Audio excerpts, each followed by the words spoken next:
আজকের জগতে আমাদের যে এই কথা বলছি, এই হাসপাতাল আমাদের হয়েছে কোটি কোটি টাকা দাম দিয়ে তৈরি হয়েছে। লোককে আপনি যদি 500 টাকা চান দেবে না, 500 কোনো 100 টাকা লাগেও দেবে না, যতই লোকের মূল্য কমে। কিন্তু ভারত সেবাশ্রমের লোককে টাকা দিচ্ছে না, লক্ষ লক্ষ কোটি কোটি টাকা দিচ্ছে। আর সবাই যখন টাকার কথা ভেবে পিছিয়ে যায়, আপনাদের আটকায় না কেন? তিনি ডাক্তার ছিলেন, তিনি মারা গেছেন এবং প্রায় বহু লক্ষ ডলার তিনি রেখে গেছেন এবং বলে গেছেন আমাদের জন্য নয়, বলে গেছেন ইন্ডিয়াতে কোনো ভালো কাজে দেওয়া যায়। মহাত্মা গান্ধীজির কাছ থেকে 3 লক্ষ টাকা সেই সময়ের দিনে এনে আচার্য প্রধানমন্ত্রীকে দিয়েছিলেন এই রিলিফ করার জন্য। সন্ন্যাসী হওয়া, সাধু হওয়া একদিনের ব্যাপার নয়, বছর বছর লাগে, জন্ম পুড়ে যায়। গান শুনতে ইচ্ছে করছে খুব সুন্দর, এটা আমি ধরেন পূর্বাশ্রমে, আমার পূর্বাশ্রমে আমরা বলি, আমি সিনেমা দেখতাম, আমার ওই ভালো গান, চটুল কোনো গান নয়, ভালো একটা কোনো গান শুনতে ইচ্ছে করছে, এটা শোনা উচিত হবে। সন্ন্যাসীর জন্য চরম সময় পৌঁছে তার কাছে কোনো কিন্তু খারাপ ভালো থাকে, চোরও তার কাছে সময় এক, যা একটা সাধু লোকও তাই আছে, একমাত্র করতে পারে। আজকের, বিশেষ করে আজকের মতো জায়গায় দাঁড়িয়ে মানুষ স্বার্থত্যাগ করতে পারে না, তখনও খুব বিরাট তফাৎ ছিল না। ঝামেলা অনেক বেড়ে যাবে, রাত দিন ঘুমোতে পারবে না। একটা হাসপাতাল চালানো কি মেন্টালি স্ট্রেসফুল? এমন ডাক্তার আছে যারা আমরা দেখেছি যে মরা মানুষ বাঁচাচ্ছেন, কিন্তু যাই ডাক্তাররা দিচ্ছে, যে নার্সরা দিচ্ছে, তারা যদি কোনো গাফিলতি করে কাজে, তার জন্য যদি রোগীর প্রাণের কোনো ক্ষতি হয়, তার প্রাণহানি হয়, সেটা একটা বড় দায়িত্ব থেকে যায় এবং সব থেকে চাপটা আসে। এবং এখনকার দিনে যেটা হচ্ছে, অ্যান্টিবায়োটিক রেজিস্ট্যান্ট হওয়ার জন্য infection is the most important cause of mortality. সব কিছু ঠিক আছে কিন্তু ইনফেকশন কমাতে পারে না, এবং তার জন্য তারা 4th জেনারেশন অ্যান্টিবায়োটিক বা তার থেকে হায়ার জেনারেশন অ্যান্টিবায়োটিক ইউজ করে।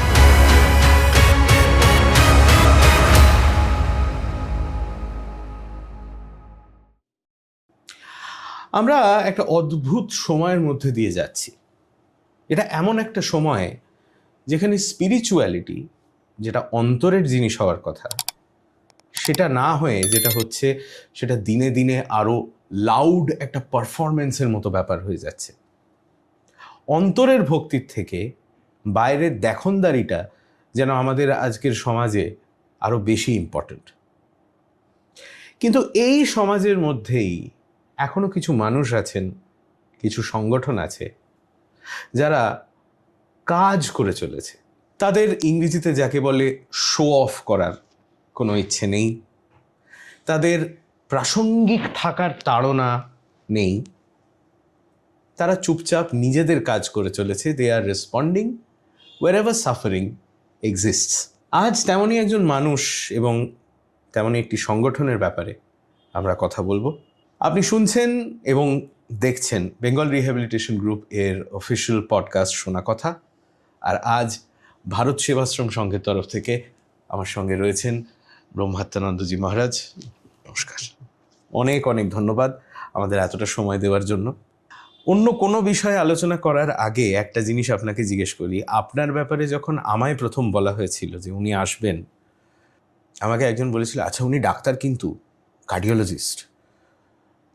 এবার সাধারণত এই যেটা ফার্স্ট ইমপ্রেশন মানুষের ব্যাপারে তৈরি হয়, তাকে দেখলে যে ইমপ্রেশনটা তৈরি হয়, ধরুন আপনার ব্যাপারে কারুর একটা ইমপ্রেশন তৈরি হলো যে আচ্ছা ইনি সন্ন্যাসী, গেরুয়া বসন, কিন্তু সেটা তো বাইরের একজন মানুষ ভাবছেন। আপনার নিজের পরিচয়টা আপনার কাছে এত বছরে কিভাবে তৈরি হয়েছে? মানে আপনার সন্ন্যাসের ব্যাপারটা কতটা ইনফ্লুয়েন্স করেছে আপনাকে, আর ডাক্তার, পেশেন্টদের হ্যান্ডেল করা, মানুষের নানান অসুবিধে হ্যান্ডেল করা, এই জিনিসটা আপনাকে কতটা ইনফ্লুয়েন্স করেছে? দেখুন, এই ব্যাপারটা বলতে গেলে মেন যে আমারকে ইনফ্লুয়েন্স করেছে সেটা হচ্ছে আমার আধ্যাত্মিকতা, স্পিরিচুয়ালিটি। আমি যে এই সন্ন্যাস নিয়েছি এর পেছনে ব্যাকগ্রাউন্ডটা তো অনেক কিছু আছে যেটা হয়তো এখন প্রকাশ করতে পারবো না, কিন্তু আমি যেই কাজটা করে চলেছি, হ্যাঁ এটা ঠিক, আমি কোনো সময় ডাক্তার ছিলাম বা কার্ডিওলজিস্ট ছিলাম, কিন্তু আমি এখন একজন সন্ন্যাসী। আমাকে উদ্বুদ্ধ করছে এই কাজটার জন্য মেন আমার এই সন্ন্যাস জীবন এবং আধ্যাত্মিকতা। তার জন্যই আমি এই কাজে আজকে অনুপ্রাণিত হয়েছি বা এই কাজটা নির্বিচ্ছিন্নভাবে করার চেষ্টা করছি। আমার পরিচয় মানুষের কাছে একজন সন্ন্যাসীটাই প্রথম। ডাক্তার বা অন্য কিছু সেটা অনেক অনেক গৌণ। ডাক্তার তো এরকম অনেকই আছেন, কিন্তু আমি মনে করি আমরা যে টাইপের কাজ করি বা ভারত সেবাশ্রম যে টাইপের কাজ করে তাতে আধ্যাত্মিকতাই মূল, এটাই মূল ধন আমাদের। আচ্ছা, ভারত সেবাশ্রম সংঘ যিনি তৈরি করেছিলেন সেই প্রণবানন্দজি মহারাজের প্রসঙ্গ দিয়ে শুরু করি। তার শুরুর দিককার কথা যদি আমরা দেখি, তাহলে তিনি যে একটা বিরাট বড় সংগঠন প্রথম থেকেই তৈরি করতে চেয়েছিলেন তা কিন্তু মনে হয় না।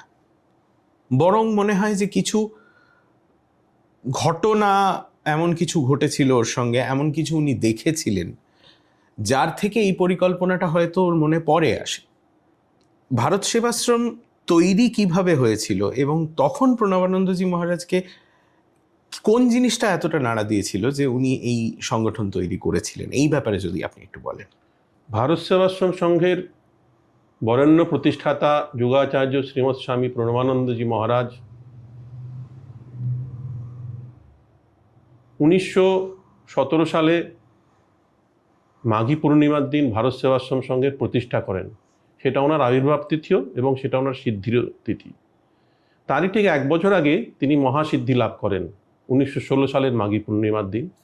এবং ওনার সিদ্ধি পাবার পথে প্রথম মুখ নিঃসৃত বাণী যেটা ছিল সেটা ছিল এ যুগ মহাজাগরণের যুগ, এ যুগ মহামিলনের যুগ, এ যুগ মহাসমন্বয়ের যুগ এবং এ যুগ মহামুক্তির যুগ। এই যে মহা সকলকে নিয়ে, এটা আজকে উনি 1917 সাল মানে প্রায় 110 বছর আগে বলে গেছেন। সকলের জন্য জাগরণ, সকলের মিলন, সকলের মুক্তি, এই কথা উনি বলে গেছেন। এবং এই যে আপনি যেটা বললেন উনি চিন্তা করেননি বড় কিছু, তা নয়। উনি চেয়েছিলেন, মেন উদ্দেশ্য ছিল জাতি গঠন। উনি একবার বলেছেন এই কথাটা, উনি বলতেন যে লোকে জপ করে তুলসীর মালায়, রুদ্রাক্ষের মালায়, আমি জপ করি জাতি গঠনের মালায়। উনি জাতি, যে সেই সময় যে ভারত তখন ইংরেজ শাসিত ছিল এবং ভারতের জাতিগত কোনো ছিল, শততা বিচ্ছিন্ন ছিল, তাকে উনি মূল একটা জায়গায় গঠন করে তাকে বাঁধতে চেয়েছিলেন। তো তার জন্য ওনাকে প্রথম উনি জাতি গঠনের যখন কাজ করতে যান তখন উনি দেখেন এর মূলে হচ্ছে জাতির মূল হচ্ছে ব্যক্তি। তো ব্যক্তিকে প্রথমে ঠিক গঠন করতে হবে, তার মানে মানুষ গঠন চাই। মানুষ গঠন উনি প্রথম কাজ শুরু করেন। সেই সময় প্রথম উনি দেখেন যে যুবকদের মধ্যে সংযম এবং ব্রহ্মচর্যের অভাব। তো যারা চরিত্রবল যাদের নাই তারা কিভাবে নিজেরা তৈরি হবে, তারা কিভাবে সমাজ দেশ তৈরি করবে।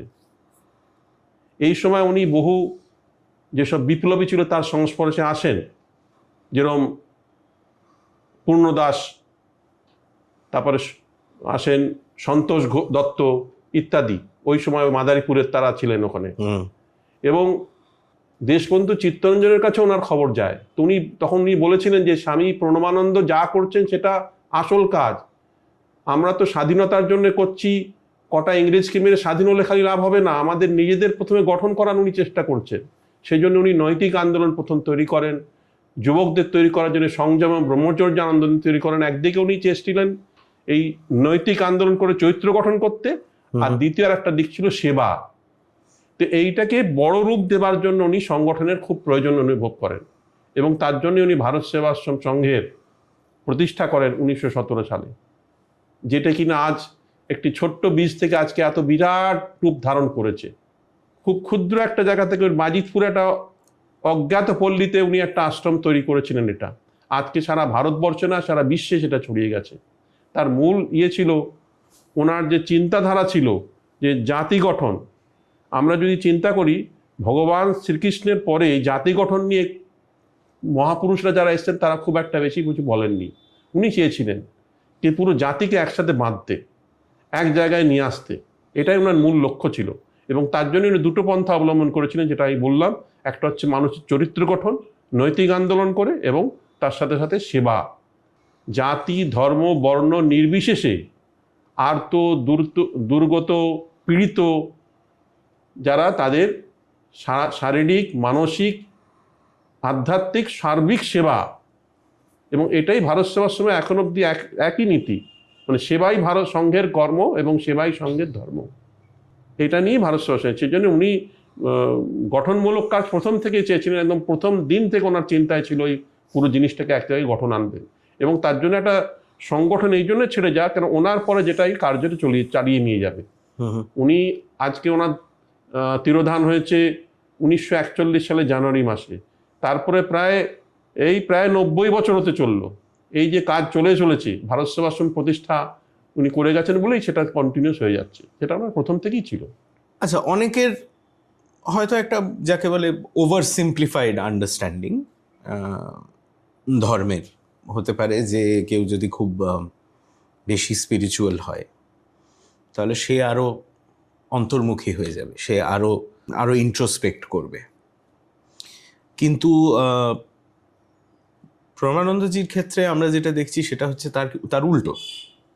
উনি বরং নিজের চারপাশে যে সমস্ত দরিদ্র মানুষ যারা কষ্টে রয়েছেন তাদের সেবায় উনি নিজেকে উৎসর্গ করলেন। এবার এই যে ওর ভাবনা চিন্তা, এর ফলে কি কখনো ধর্মীয় ভাবনার সঙ্গে কোনো বিরোধ হয়েছিল বা এরকম কিছু কি হয়েছিল? এটা মনে করা ঠিক হবে না। আমরা যদি ধর্মের মূল জায়গায় যাই, যে আধ্যাত্মিকতা মানে ঠিকই নিজের অন্তর্মুখী হওয়া, নিজেকে জানা। আধ্যাত্মিকতা মানেটা কি? নিজেকে জানা, আর কিছু না। সোজা কথায় যদি আধ্যাত্মিকতা বলা যায়, নিজেকে জানা, আমি কে সেটাকে জানা, আত্মাকে জানা, আত্মার স্বরূপকে জানা। কিন্তু তার আসলে রূপ আমরা যদি দেখি, এর দুটো রূপ আছে। অন্তর্মুখিতার একটা দিক ঠিকই, কিন্তু তার সাথে সাথে মানুষের সেবা। আমরা আমাদের ধর্মীয় গ্রন্থ যেরকম ভগবদ গীতার কথা যদি বলি, শ্রীমদ্ ভগবদ গীতার কথা বলি, সেখানে ভগবান বলছেন, তিনি কি বলছেন? সংনিয়ম ইন্দ্রিয় গ্রামং সর্বত্র সমবুদ্ধয়া তে প্রাপ্নুবন্তি মামেব সর্বভূত হিতে রতা। যিনি সমস্ত নিজের ইন্দ্রিয়কে সংযম করেছেন, যিনি সকলের জন্য কাজ করেন, সকলকে সমান দেখেন, তিনিই ভগবানকে প্রাপ্ত করেন, তিনিই ভগবানকে প্রাপ্ত হন। আধ্যাত্মিকতার মেন লক্ষ্য তো ভগবানকে প্রাপ্তি। তো ভগবানের প্রাপ্তি খালি নিজেরকে উন্নত করলে হবে না, সকলের জন্য চেষ্টা করতে হবে। এই জন্যই আচার্য স্বামী প্রণবানন্দজি বলেছেন যে মহামুক্তি, মহামিলন, মহাশক্তি, মহাজাগরণ সকলের জন্যে। এটা আমরা গীতাতেও এই জিনিসই পাচ্ছি, যে সংনিয়ম ইন্দ্রিয় গ্রামং সেই প্রাপ্নুবন্তি মামেব সর্বভূত হিতে রতা। যে সকলের ভালোর জন্য কাজ করবে এবং সকলকে সমান চোখে দেখবে, সেই ভগবানকে প্রাপ্ত করবে। সেই হিসেবে দেখতে গেলে আধ্যাত্মিকতা সকলকে সেবার দ্বারা হবে না তা নয়, এটা একটা রূপ। হ্যাঁ, এটা ঠিকই আচার্য স্বামী প্রণবানন্দজি মহারাজ এবং তারই ঠিক একটু আগে স্বামী বিবেকানন্দজি এই রূপ দেখিয়ে গেছেন মানুষের কাছে। যে উনিও, স্বামী বিবেকানন্দও তো বলে গেছেন যে জীবে সেবা করে জন সেই জন সেবিতে ইচ্ছা।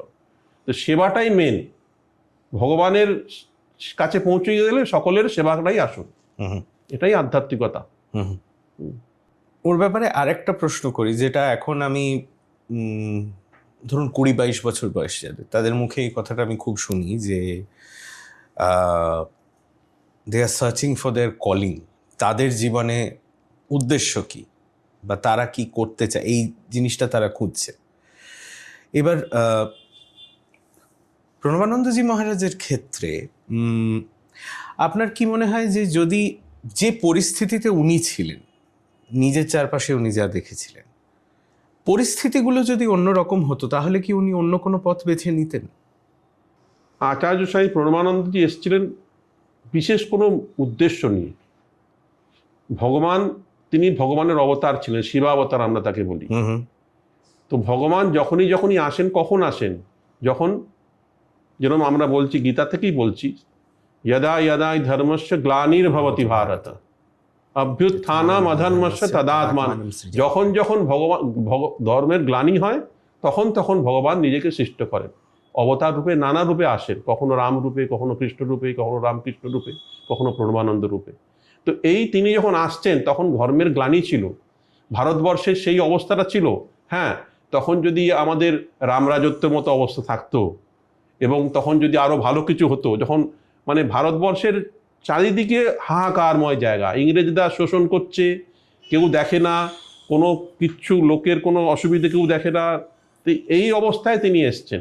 ভগবান সেই সময়তেই আসেন, সেই জন্যই তিনি এইসব জিনিস চিন্তা করেছেন বা তৈরি করেছেন। পারিপার্শ্বিক যদি আরো ভালো কিছু হতো তখন ভগবানের আসার প্রয়োজন হতো না, তাহলে হয়তো সেরকম কিছু হয়তো জিনিসই আসতো না।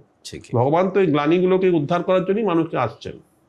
আচ্ছা, একটা খুব প্র্যাকটিক্যাল প্রশ্ন করি। এখনকার দিনে কারোর মাথায় ধরুন একটা আইডিয়া এলো, সে একটা কিছু করবে, তার মাথায় প্রথমেই যে প্রশ্নটা আসে সেটা হচ্ছে, আচ্ছা টাকা আসবে কোত্থেকে, বাজেট কত হবে এটার, আচ্ছা তাহলে স্পন্সরশিপ তুলতে হবে, এই ধরনের প্রশ্ন। কিন্তু ভারত সেবাশ্রম সংঘ যেভাবে কাজ করে চলেছে, বিরাট কর্মকাণ্ড, সেখানে মানে আমি তো বছরের পর বছর আমরা সবাই দেখেছি একটা খুব সহজ জিনিস, কোথাও একটা বন্যা হয়েছে, ভারত সেবাশ্রম সংঘ পৌঁছেই যায়। আপনারা তো কখনো ফান্ডিং এর কথা ভেবে আটকে যান না, বা টাকা কোথার থেকে আসবে সেটা ভেবেও আপনারা আটকে যান না। এমনও তো নয় যে আপনাদের হাতে সবসময় কোটি কোটি টাকা রয়েছে ব্যয় করার জন্য। তাহলে আপনারা যে এত বছর ধরে একসঙ্গে একটা ইউনিট হিসেবে, একটা সংঘ হিসেবে কাজ করে চলেছেন, আর সবাই যখন টাকার কথা ভেবে পিছিয়ে যায়, আপনাদের আটকায় না কেন? কারণটা এখানে বলতে গেলে অর্থের প্রয়োজন তো নিশ্চয়ই লাগে, কিন্তু প্রথমে যেটা দরকার লাগে সেটা হচ্ছে মানসিকতা। আমি কাজ করব। যখন স্বামী প্রণবানন্দজি মহারাজ কাজ শুরু করেন তখন উনি যুবক বয়সে কোনো আশ্রম ছিল না, উনি এটা ছাত্রাবস্থায় থেকে শুরু করেছিলেন এই মানুষের সেবা, যখন কোনো আশ্রম ছিল না। উনি নিজের সহপাঠীদের, ছাত্রদের অনুপ্রাণিত করতেন শ্রম দেবার জন্যে। তিনি বলতেন মানুষের নিজের দুঃখ কষ্ট হলে যেরকম জ্বালা অনুভব করে বা কষ্ট, সেরকম অন্যের জন্য যদি অনুভব না করে তাহলে তার সাথে একটা কাঠ বা পাথর বা গাছের সাথে কি তফাৎ, সে তো গাছ পাথরের সমান। তো এইভাবে অনুপ্রাণিত করতেন, এবং তার সাথে সাথে উনি কালেকশন, আমাদেরও অর্থ লাগে, উনি সেটা করেছিলেন ক্ষুদ্র ক্ষুদ্র অর্থ বহু জায়গা থেকে কালেকশন। সামান্য মুষ্টি ভিক্ষা থেকে উনি প্রথম কালেকশন শুরু করেন, যেটা কিনা সকল খুব স্বাভাবিক। বাজিতপুর গ্রামে সেই সময় প্রায় 400 পরিবার ছিল, বর্ধিষ্ণু পরিবার গ্রাম ছিল। 400টা পরিবারে উনি 400টা ঘর দিয়েছিলেন চাল রাখার জন্য, মুষ্টি চাল। সেই চাল যখন মানুষরা চাল রান্নার জন্য নিত, এক মুষ্টি চাল তাতে রেখে দিত, মাসের শেষে সেটা কালেক্ট করতেন, তাতে মন চাল কালেক্ট হতো, এবং সেই দিয়ে উনি তখন সেই কাজটা শুরু করেন। ভারত সেবাশ্রম যখনই যে কাজ করে তখনই তার পেছনে টাকার সত্যি চিন্তা থাকে না, বা টাকা আসেও না। মানুষ কাজে নেমে পড়ে, মানুষ অর্থ দেয়। কিন্তু এখন তো ভারত সেবাশ্রম সংঘের পরিচিতি হয়ে গেছে, লোকে জানে যে ভারত সেবাশ্রম সংঘ মানেই ভালো কাজ হবে, কিন্তু সে সময় সেই পরিচিতিটা ছিল না, অনেক স্ট্রাগল করতে হয়েছে। কীরকম, খুলনা দুর্ভিক্ষে সেবা হচ্ছে 1921 সালে, ভয়ঙ্কর ঝড়ঝঞ্ঝা হয়েছিল। সেখান থেকে আচার্য প্রফুল্লচন্দ্র রায়, উনি কলকাতা ইউনিভার্সিটির প্রফেসর ছিলেন, উনি নিজের স্টুডেন্টদের নিয়ে গেছিলেন সেখানে রিলিফ করা, কারণ খুলনাটা ওনার হোম টাউন ছিল, মানে হোম ডিস্ট্রিক্ট। উনি গেছিলেন, তো উনি সেখানে গিয়ে দেখেন যে একজন যুবক ব্রহ্মচারী, তখন আচার্য স্বামী প্রণবানন্দজি ব্রহ্মচারী বিনোদ, তার সাথে বহু ছেলে কাজ করছে, এবং এরা তো, উনি কলকাতা ইউনিভার্সিটির ছেলেদের নিয়ে গেছেন, তাদের জন্য বলছেন তারা মাছ ভাত ছাড়া কাজ করতে পারে না, সকালবেলা টোস্ট চাই, নানা রকমের বায়না খা। আর এরা দেখে ওই পান্তা ভাত খাচ্ছে আর কাজ করছে। দিনের মধ্যে একবার রান্না হতো, সেটাই গরম একবার খেত, আর রাত্রিবেলা সেটা জল ঢেলে পান্তা ভাত, পরের দিন জল খাওয়ার সেই পান্তা ভাত। তো এই যে মানুষকে উদ্বৃত্ত করে সেই যে তার রিকোয়ারমেন্টটাকে কমিয়ে দিয়েছেন, কিন্তু তারা দিন রাত কাজ করছে। তিনি তাকে উদ্বুদ্ধ হয়েছিলেন, এবং তিনি সেই সময়তে মহাত্মা গান্ধীজির কাছ থেকে 3 লক্ষ টাকা সেই সময়ের দিনে এনে আচার্য স্বামী প্রণবানন্দকে দিয়েছিলেন এই রিলিফ করার জন্যে। উনি দেখেছিলেন এই পন্থায় কাজ করলে হবে না, এই যে মানুষদের অনুপ্রাণিত করে তাদেরকে একত্রিত করে কাজ করা, নিঃস্বার্থ সেবা যারা দিচ্ছে তাদেরকে একদিকে ভারত সেবাশ্রম করে, এখনও ভারত সেবাশ্রমের যেসব কাজ হয় তাতে শত শত ভলেন্টিয়াররা আছে যারা কিনা কোনো পারিশ্রমিক ছাড়া কাজ করে, এবং মানুষ স্বতঃস্ফূর্তভাবে যে যেটা দেয় সেটা, সে ছেঁড়া কাপড় থেকে শুরু হোক, টাকা হোক, গয়না হোক, সেইটা দিয়ে ভারত সেবাশ্রম কাজ করে, এবং এটা এখনও করে চলেছে। মেন হচ্ছে মানুষের উদ্দেশ্য। এখন তো ভারত সেবাশ্রম এস্টাবলিশ হয়ে গেছে, মানুষ জানে ভারত, কিন্তু সেই সময়তে খুব কষ্ট হয়েছে কি ঠিকই, কিন্তু কাজগুলো হয়েছে। বড় বড় রিলিফ আমরা যেভাবে আচার্য স্বামী প্রণবানন্দজি করেছেন সে সময়, এবং এইভাবে কালেক্ট করেছেন, ছোট ছোট ছোট ছোট ছোট ছোট ডোর টু ডোর কালেকশন উনি করতেন, 1 পয়সা 2 পয়সা এগুলো কালেক্ট করতেন, এবং তার অর্থটাকে খুব অপব্যয় হতে দিতেন না। খুব কম খরচা, মানে এখানে কোনো একটা রিলিফ করতে গেলে 2 রকম খরচা হয়। একটা হচ্ছে প্রাইমারি কস্ট, যেটা কিনা মেন রিলিফে হয়, আর একটা সেকেন্ডারি কস্ট, মানে যারা রিলিফ করবে তাদের খরচা। ওনার সেই খরচাটা 1% 2%ও হতো না, এত কম করতেন। এখন দেখা যায় যে প্রাইমারি কস্ট 50%, তো 50% সেকেন্ডারি কস্ট হয়ে যাচ্ছে। কিন্তু ভারত সেবাশ্রমে এখানেই এখনো তফাৎ, 5%-এর বেশি আমরা নিজেদের জন্য খরচা করি না কোনো সময়। 95% কস্টটা হচ্ছে পাবলিকের, বা যেই পার্টিকুলার যে জন্য আমরা যাচ্ছি। এটাই মূল কাঠি এখনো অবধি ভারত সেবাশ্রম, যার জন্য অল্প খরচে আমরা অনেক বেশি কাজ করতে পারি এখনো। আচ্ছা, আধ্যাত্মিকতা বা বিশ্বাস তো এক জিনিস, তবে এই যে আপনি যে জিনিসটা ডিসক্রাইব করলেন, এটাতে খানিকটা কৃচ্ছ সাধনের ব্যাপারও আছে।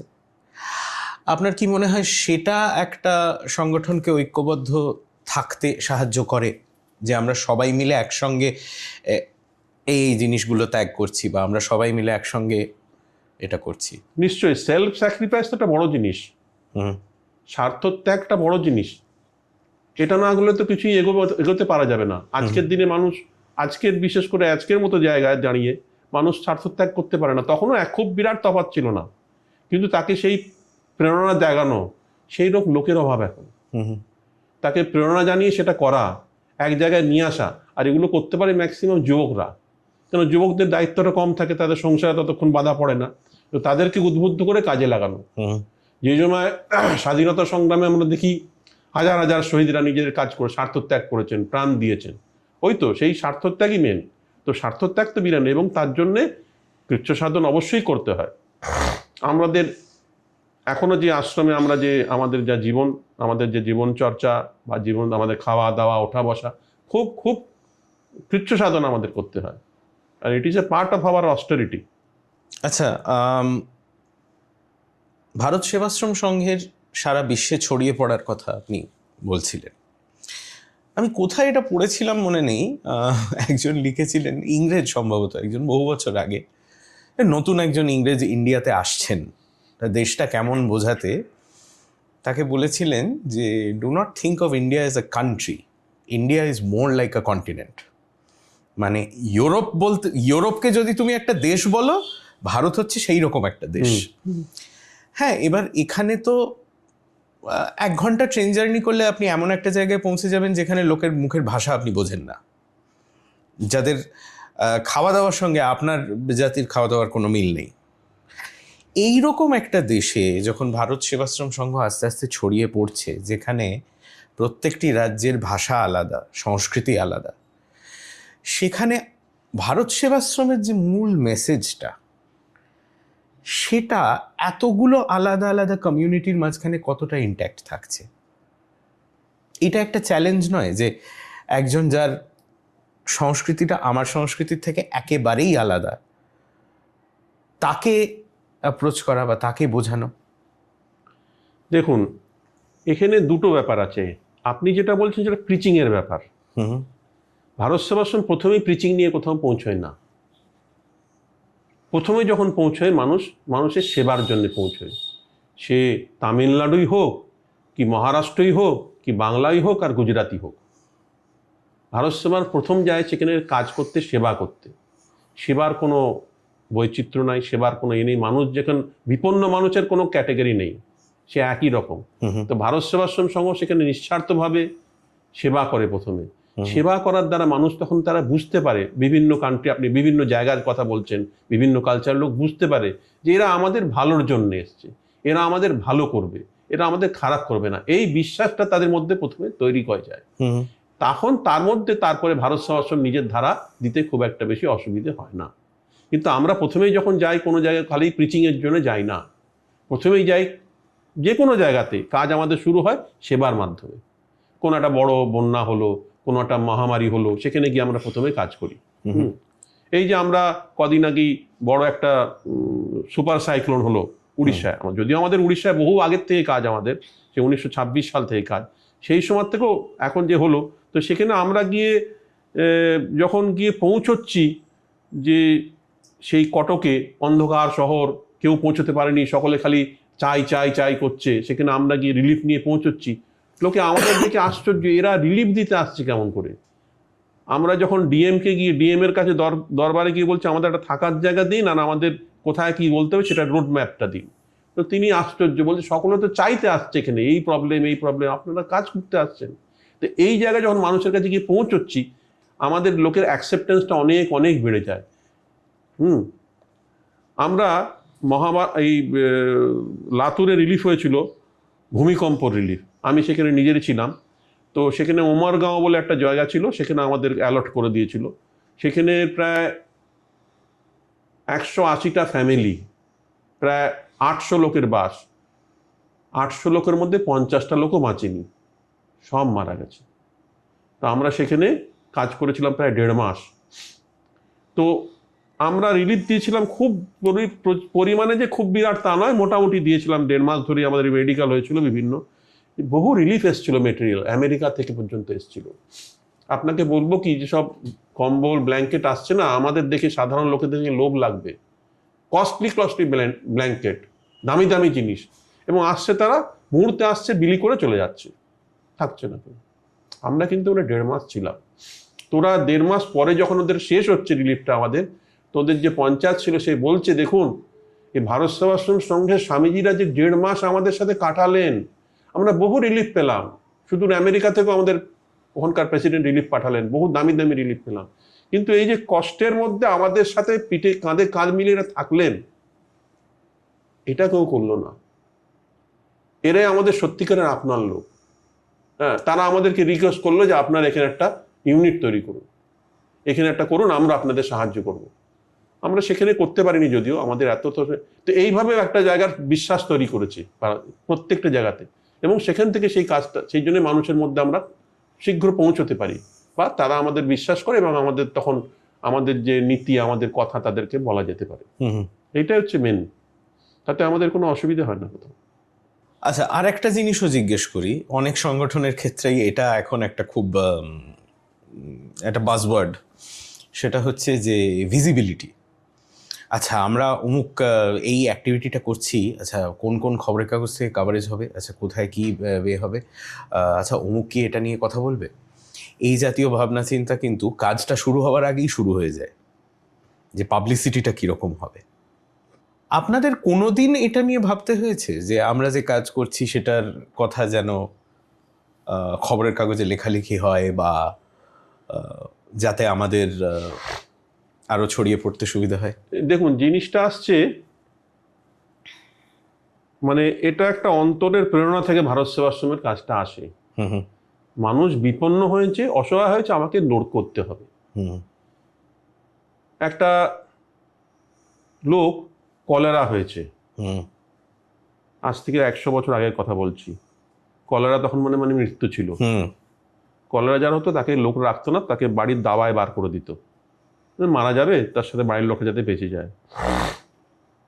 মাছ ধরতে এসছে, সব জেলেরা বাংলাদেশে মাছ ধরে ধরে বেড়ায়, মাছ ধরতে এসছে, নৌকার ছইয়ের মধ্যে কলেরা রোগীটা মারা গেছে, কেউ সৎকার করবে না।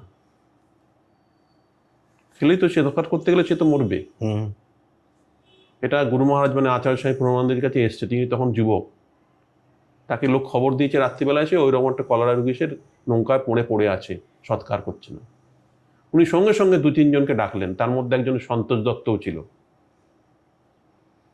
ছেলে ডাকলেন, নিজে নামলেন, 4-5 মিনিট তাকে বার করলেন, দিয়ে তার সৎকার করলেন, সবকিছু করে। তার একটা ছোট বাচ্চা ছিল, তাকে তার গ্রামে পাঠিয়ে দিলেন। তো এই যে অন্তর প্রেরণা থেকে কাজ, মানুষ যখন অসহায় হয়েছে তখন আমার পাবলিসিটির প্রশ্ন আসছে কোথায়? ঠিক, ঠিকই। আমার পাশের লোকটা মরে যাচ্ছে, ঘরে আগুন লেগে যাচ্ছে, মুসলমান পাড়ায় আগুন লেগেছে, উনি নিজেই দৌড়ে গিয়ে ধামায় ধামায় সেখানে আগুন নিয়ে গিয়েছেন। চিন্তা করেননি এই জাতি বা কি, এসব কিছু না। ভারত সেবাশ্রম জাতি ধর্ম বর্ণ দিকে চিন্তা করে না। সত্যি কথা বলতে গেলে আমাদের রিলিফের সময় আমরা চিন্তা করি না কে লাইনে এসে দাঁড়ালো, যে আসবে। আমরা হিন্দু পন্থী, আমরা হিন্দু ধর্মের প্রচার করি, ঠিক, কিন্তু যখন আমাদের রিলিফ আমাদের রিলিফ যখন হয়, তখন আমরা জাতি ধর্ম চিন্তা করি, সব মানুষ তখন এক প্ল্যাটফর্মে আসে, কোনো ধর্ম টর্মর ব্যাপার নেই, অসহায় মানুষদের একইভাবে সাহায্য করা, এটা অন্তর থেকে আসে। যেটা অন্তর থেকে আসে তখন সেখানে পাবলিসিটির প্রশ্নই থাকে না। সেই জন্য সেটা ভারত সরকার চিন্তা করে, পাবলিসিটি তো ভারত সরকার এমনি অটোমেটিক্যালি লোকে অটোমেটিক্যালি পেয়ে যায়। নয়তো দেখুন আজ থেকে 100 বছরের বেশি আগের থেকে কাজ করছে ভারত সেবাশ্রম সংঘ, কোনো রকম কোনো লুকোছুপি নেই, কোনো পলিটিক্যাল ব্যাপার কিছু নেই, জানাজানির ব্যাপার নেই, কে করলো কে করলো, কতটুকু সাপোর্ট পেলাম না পেলাম কিছু দরকার নেই, ঠিক আমরা কাজ করি এবং আমাদের সাপোর্টও চলে আসে। আজকের জগতে আমাদের যে এই কথা বলছি, হাসপাতাল আমাদের হয়েছে কোটি কোটি টাকা দাম দিয়ে তৈরি হয়েছে, লোকে আপনি যদি 500 টাকা চান দেবে না, 500 কোনো 100 টাকা লাগেও দেবে না, যতই লোকের মূল্য কমে। কিন্তু ভারত সেবাশ্রমের লোককে টাকা দিচ্ছে, লোকে লক্ষ লক্ষ কোটি কোটি টাকা দিচ্ছে। তো যার জন্য প্রচারের জন্য ভারত সেবাশ্রম কোনোদিন চিন্তা করেনি, এখনো করেনি। আচ্ছা, বাইরে থেকে দেখলে তো মনে হয় একজন সন্ন্যাসীর জীবন খুব নিস্তরঙ্গ, শান্ত, একটা কঠোর ডিসিপ্লিন আছে তার মধ্যে তিনি থাকেন। এবার ধরুন নতুন কেউ ভারত সেবাশ্রম সংঘে যোগ দিচ্ছে, তাকে আপনার মতে কোন জিনিসটার সঙ্গে সব থেকে বেশি স্ট্রাগল করতে হতে পারে? তাকে কি তার হয়তো আরামের জীবন ছিল সেটা স্যাক্রিফাইস করতে হবে, সেটা নিয়ে তার কষ্ট হতে পারে, নাকি খুব কড়া নিয়মের মধ্যে অনুশাসনের মধ্যে থাকতে হবে সেটা নিয়ে তার সমস্যা হতে পারে? যদি সত্যিকারই কেউ যদি সাধু হতে চায় বা সন্ন্যাসী হতে চায়, তার স্ট্রাগলটা হবে ইন্টারনাল। ভালো খাওয়া থেকে কৃচ্ছ সাধন করে নুন ভাত খাওয়া, ডাল ভাত খাওয়াটা কঠিন নয়, মানুষ এটা করতে পারে, অনেকেই করে, এর জন্য সন্ন্যাসী লাগে না। থাকা ধরে নিন, ভালো পালঙ্কে শুচ্ছি, মোটা ডানলপে শুচ্ছি, আবার এই মাটিতে ধরে নিন একটা চাটাই বিছিয়ে শুয়ে যায় মানুষ। আমরা ট্রেনে ফ্রেনে দেখেছি রাত্রিবেলা মানুষ মাটিতে শুয়ে জ্বলে যাচ্ছে, খুব এক কষ্ট না। কষ্টটা তাহলে কোথায়? আকাঙ্ক্ষা কমানো, বাসনা কমানো, চাহিদা কমানো, ভেতর থেকে যেগুলো আসে। আমি আমার রিপু এবং ইন্দ্রিয় এগুলোকে কন্ট্রোল করা, সংযমের মধ্যে থাকা, এটা হচ্ছে কঠিন। আমাকে দেখতে ইচ্ছে করে, একটা সুন্দর কিছু দেখতে ভাল লাগছে, সেটা দেখা ঠিক হবে না, দেখা যাবে না। কারোর সাথে কথা বলতে ইচ্ছে করছে, বলা যাবে না। গান শুনতে ইচ্ছে করছে খুব সুন্দর, এটা আমি ধরুন পূর্বাশ্রমে আমরা বলি, আমি সিনেমা দেখতাম, আমার ওই ভালো গান, চটুল কোনো গান নয়, ভালো একটা কোনো গান শুনতে ইচ্ছে করছে, সেটা শোনা উচিত হবে না। এইভাবে নিজের ইন্দ্রিয়গুলোকে সংযমের মধ্যে আনতে হয়, তবে গিয়ে সে ধীরে ধীরে ধীরে ধীরে সন্ন্যাসীর পথে যেতে পারে।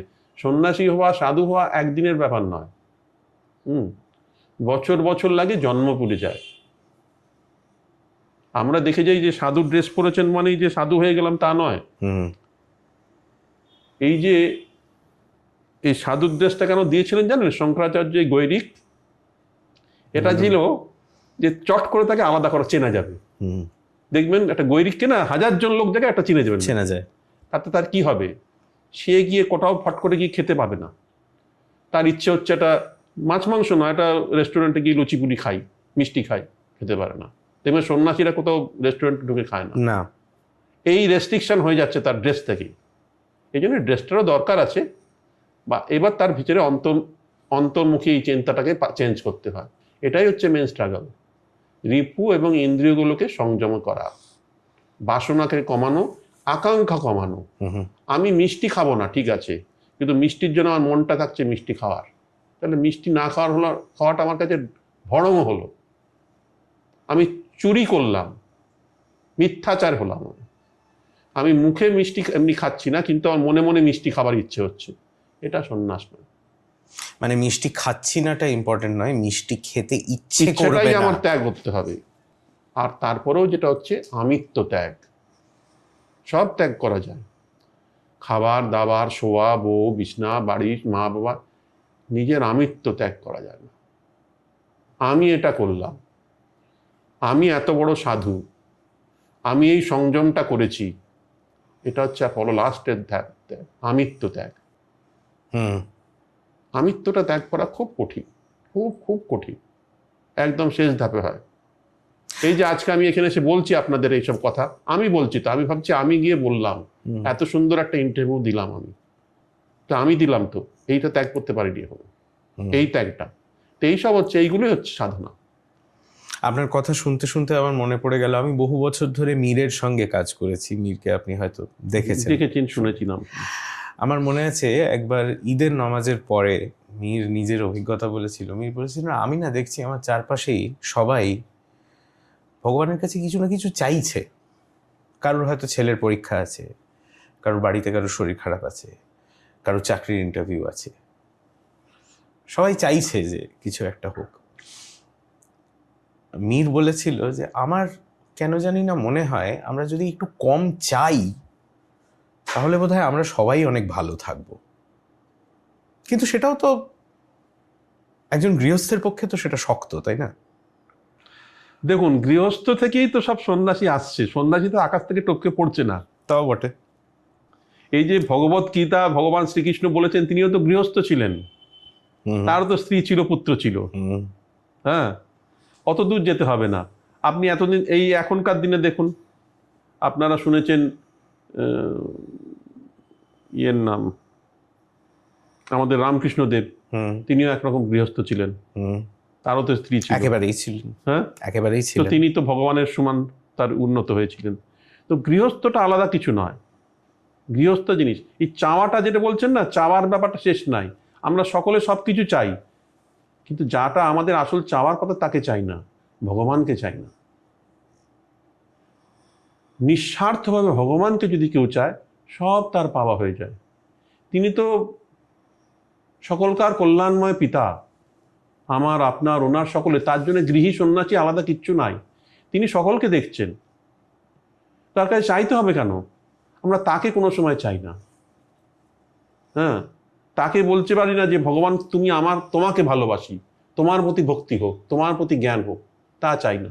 আমার এটা দাও, ওটা দাও, খালি সকলে সবসময় চায়। ভগবান কিন্তু যখন যাকে যেবার যতটুকু দেবার সেটুকুই দেয়, কেউ চাওয়ার ওপর কিছু দেয় না।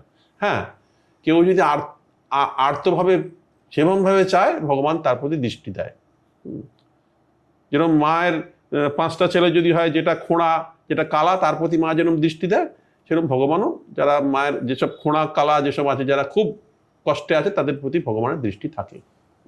আচ্ছা, এই যে আপনি বললেন যে গৃহস্থ অবস্থা থেকেই সন্ন্যাসীরা আসে, সন্ন্যাসীদের মধ্যেও তো মানে অনেক ব্যাকগ্রাউন্ডের মানুষ থাকে। এই জিনিসটা কিন্তু আমি বলবো সাধারণ মানুষের মধ্যে এই ধারণাটা থাকে না। সবাই ভাবে যে সন্ন্যাসী মানেই সবাই একরকম। কিন্তু যেরকম আপনি একসময় ডাক্তার ছিলেন, সেরকম অন্য অনেক ব্যাকগ্রাউন্ড থেকেও তো মানুষ আসেন। না, সন্ন্যাসীর মূল জায়গাটা কিন্তু একটাই। সন্ন্যাসীর মূল হচ্ছে তার আকাঙ্ক্ষা ত্যাগ করা, তার বাসনা ত্যাগ করা, তার আমিত্ব ত্যাগ করা। তো সেখানে আমি কি ছিলাম, আমি ডাক্তার ছিলাম, উকিল ছিলাম, এ ছিলাম, এগুলোর কোনো মূল্যই সেখানে নাই।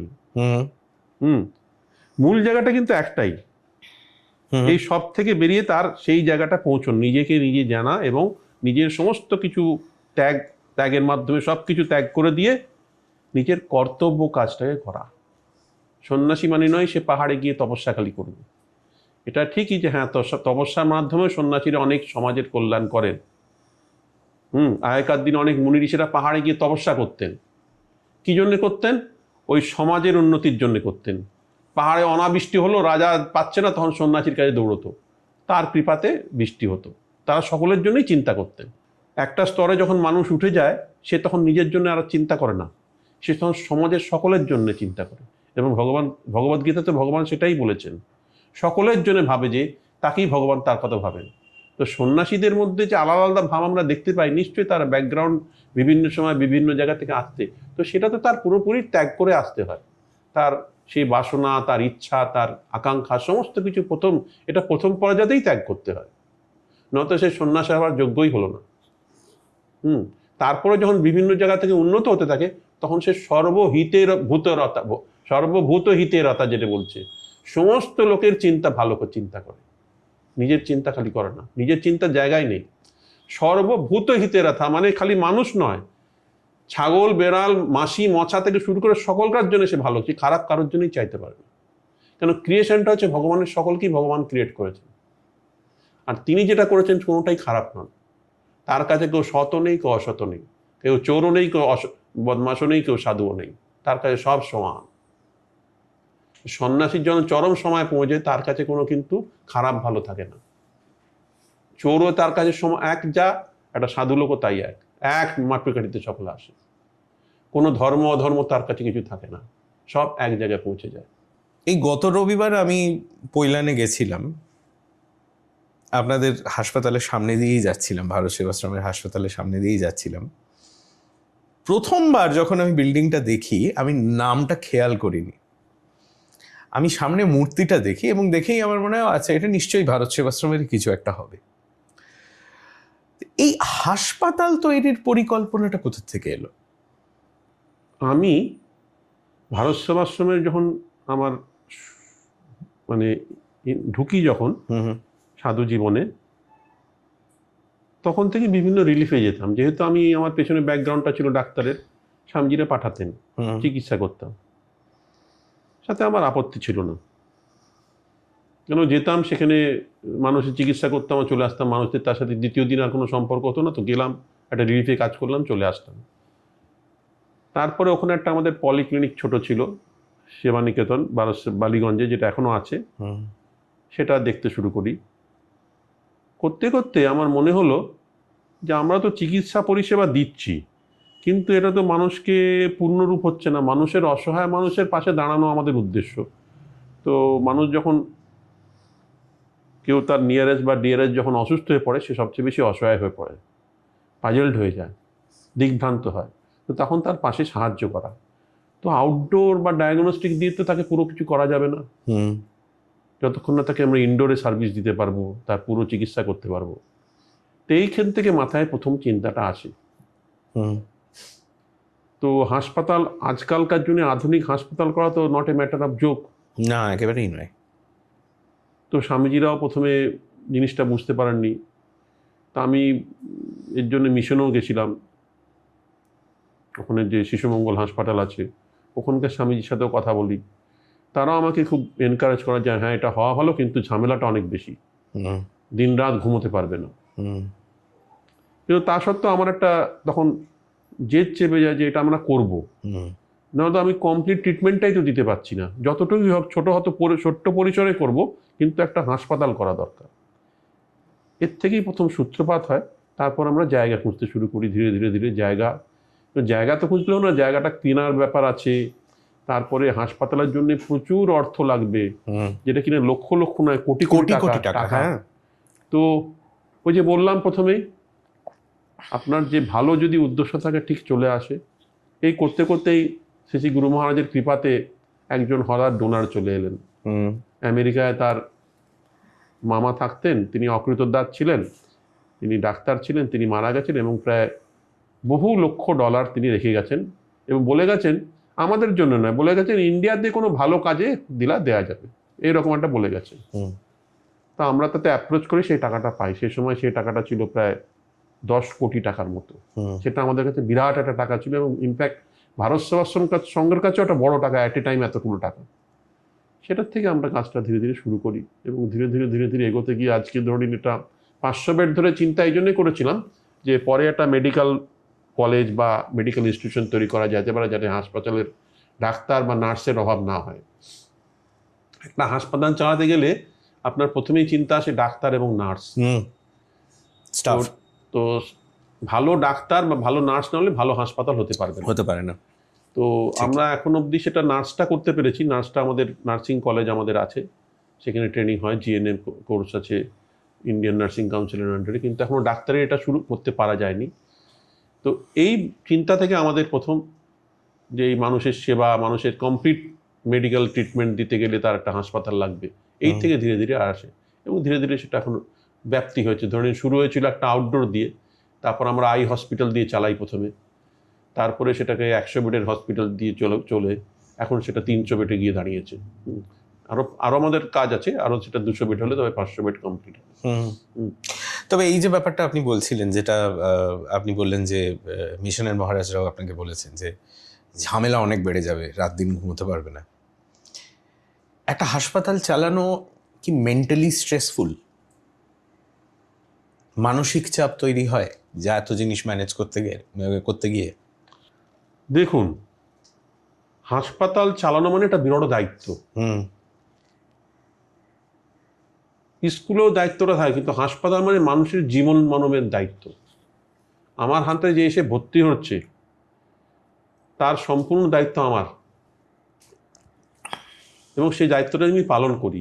যারা করছে না তাদের কথা ছেড়ে দিন, আমাদের ওই যে চিন্তা, ওটা একটা স্ট্রেস আসে, রাত্রিবেলা ঘুম সত্যি চলে যায়। একটা রুগী যখন ভর্তি হলো, এবার ধরে নিন আমি তো সেখানে ডাইরেক্ট নিজে হাতে দিচ্ছি না সেবাটা, আমি অ্যাডমিনিস্ট্রেশনের কাজ ওখানে দেখি মেনলি।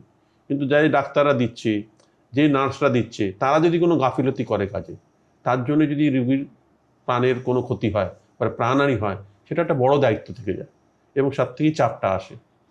আমরা চেষ্টা করি সেজন্য রাত্রিবেলায় ধরে নিন, মেনলি অসুবিধাটা হয় রাত্রিবেলাতে। দিনের বেলাতে সকলেই কভার টভার করে, রাত্রিবেলাতেই সমস্ত বড় বড় রোগগুলো সবসময় ডিটোরিয়েট করে রাত্রির দিকে, এবং তখনই নার্সদেরও একটু ঘুমের ভাব চলে আসে, ডাক্তাররা একটু স্লথ হয়ে যায়, তখন চিন্তাটা আমাদের অনেক বেড়ে যায়।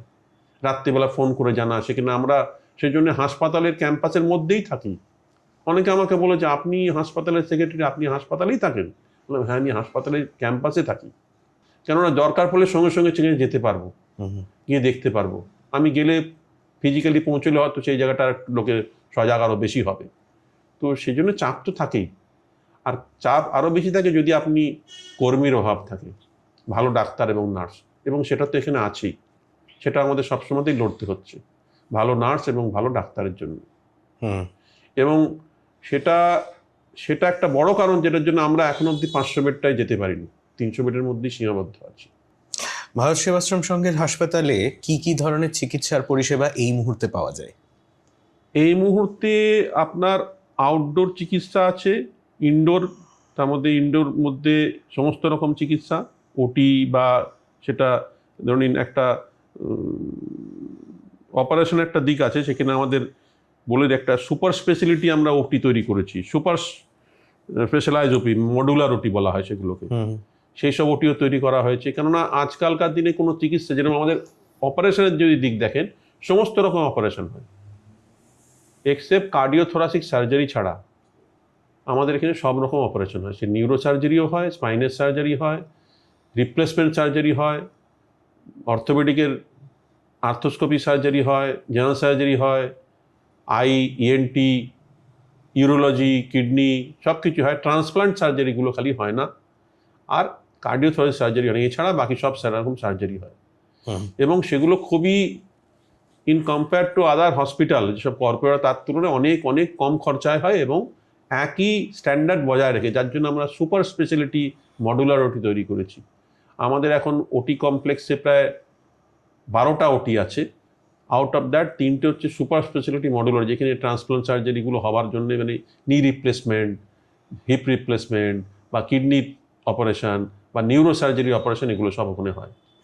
এছাড়া আমাদের ক্রিটিক্যাল কেয়ার ইউনিট আছে বড়, যেখানে কিনা আইসিইউ আছে, প্রায় 20-25টা বেডের আইসিইউ আছে, হাই ডিপেন্ডেন্সি ইউনিট আছে। আমরা কিছুদিনের মধ্যে আমাদের যেহেতু নিউরো ডিপার্টমেন্টটা ডেভেলপ হচ্ছে, এখন একটা নিউরো আইসিইউ স্টার্ট করতে যাচ্ছি কয়েক মাসের মধ্যেই। তো এগুলো হচ্ছে ক্রিটিক্যাল কেয়ার, যেখানে এখন লোকে ম্যাক্সিমাম সময়তেই ক্রিটিক্যাল কেয়ার এসেই ভর্তি হতে আসে।